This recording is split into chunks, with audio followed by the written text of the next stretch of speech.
येत्या 17 तारखेपासून ते 2 तारखेपर्यंत महसूल डिपार्टमेंट हा एक मोहीम राबवणार आहे।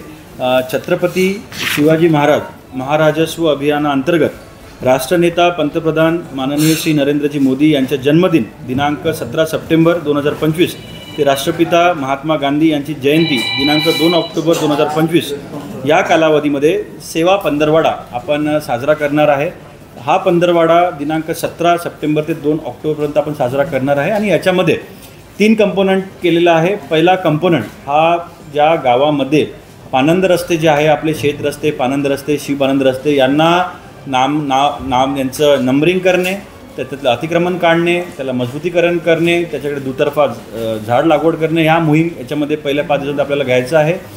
दुसरं जो याचा कंपोनंट आहे जो नेक्स्ट 5 दिवसामध्ये आपल्याला घ्यायचा आहे त्याच्यामध्ये जवळपास आपल्याला घरकुलांवर फोकस करायचा आहे की ज्या नागरिकांकडे जागा नाही आहे किंवा जे अतिक्रमण करून राहतात त्यामुळे ज्यांना घरकुल सँक्शन होत नाही अशा सगळ्या पट्टेधारकांना आपल्याला पट्टे वाटप करण्याची मोहीम आपल्याला सुरू करायची। आणि तिसऱ्या फेजमध्ये प्रत्येक जिल्हाधिकारी त्यांनी त्यांच्या टीमला सोबत घेऊन 2 ते 3 नवीन उपक्रम त्या जिल्ह्यामध्ये आपल्याला करायचं आहे। तर या आमच्या जिल्ह्यामध्ये आपण नागपूर जिल्ह्यामध्ये आपण जवळपास लोक अदालत आपण घेणार आहे जेणेकरून गावातले विषय गावातच सुटेल आणि जे आमचे महसुली प्रकरणं आहेत ते तडजोडीने आपल्याला रिझॉल्व करण्याचं आपण एक हे घेणार आहे। दुसरं कॅम्प बेसिसवर सॅच्युरेशन मोडवर आपल्याला शाळेमध्ये कॅम्प घेऊन सर्टिफिकेट वाटप आपल्याला करायचं आहे। आणि तिसरं जवळपास जे DBTच्या योजना आहेत त्या सॅच्युरेशन मोडवर गावात जाऊन आपल्याला त्यांचं EKYC आणि ते संपून त्यांना सगळ्यांना त्या ज्येष्ठ नागरिकांना आपल्याला लाभ द्यायचा आहे।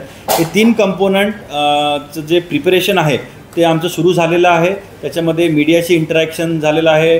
माननीय महसूल मंत्री यांनी 3 वेळा सगळ्या जिल्हाधिकाऱ्यांची विभागीय आयुक्तांची बैठक घेऊन त्याच्यामध्ये काय करायचं आहे ते आम्हाला सांगितलं आहे। माझ्या लेवलची तहसीलदार आणि SDM लेवलची बैठक झालेली आहे।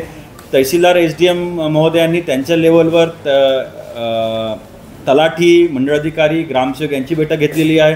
लोकप्रतिनिधींसोबत चर्चा करून त्यांच्यासोबत बैठका घेऊन त्यांनाही त्याच्यामध्ये इन्व्हॉल्व करून घेऊन मीटिंग झालेले आहे। आणि याचं समारोप आपल्याला 2 तारखेला आपण करणार आहे। त्याचं इनॉग्रेशन आपण 27ला करणार आहे, 17 तारखेला करणार आहे आणि कॉन्क्लुजन आपण 2 तारखेला करणार आहे। त्यामुळे मला सगळ्यांना एक विनंती आहे की आम्ही तर सज्ज आहोत या मोहिमेसाठी। आपल्या माध्यमातून जर आपण आम्हाला साथ दिला आणि या मोहिमेची जर मोठ्या प्रमाणामध्ये व्यापक प्रसिद्धी जर आपण गावोगावी दिली, शहरामध्ये दिली तर हे याच्यामध्ये आपण अजून चांगल्या रीतीने आपण काम याच्यामध्ये करू शकतो।